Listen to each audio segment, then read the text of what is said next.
John Nash grew up in the segregated South in the 1930s. He was drafted in 1952, relocating to Seaside, California to serve the U.S. in the Korean War. His perspective is unique, and his hope for Black equality is going strong at 88 years of age. In our project community, History and Hope, I have a conversation with John Nash. So, Mr. Nash, you're from North Carolina. It's Pelham, North Carolina. It was a farm town. And what we did back there, my parents was a sharecropper. You know what a sharecropper is? I'm not entirely sure, if you want to refresh me on that. We raised tobacco. What happened, we didn't own the land.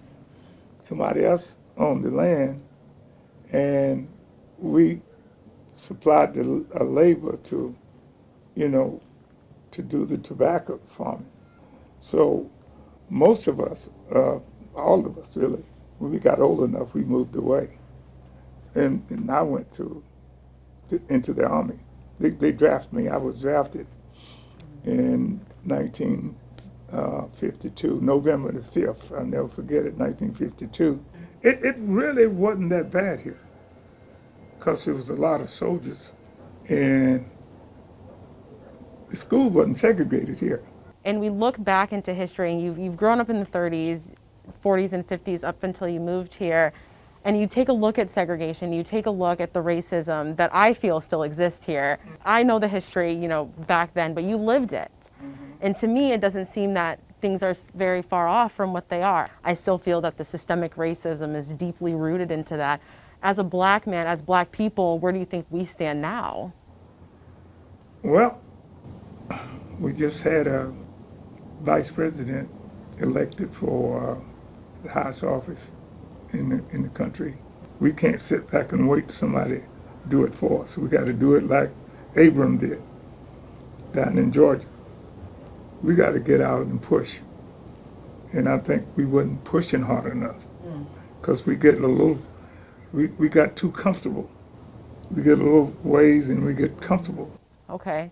See, and I see that a lot too when I see all the protests across the country. I see them right here in our Seaside backyard. No justice, no peace. And just knowing that we haven't arrived yet. Right. I mean, I don't think we've arrived yet to the point where we can say we are the majority and we're listened to, or even the minority and we're listened to.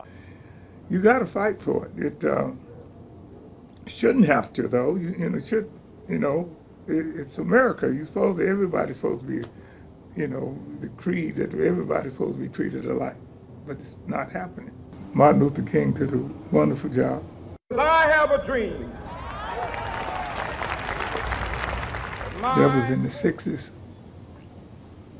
For it to come 50 years later, come back like that, it's awful.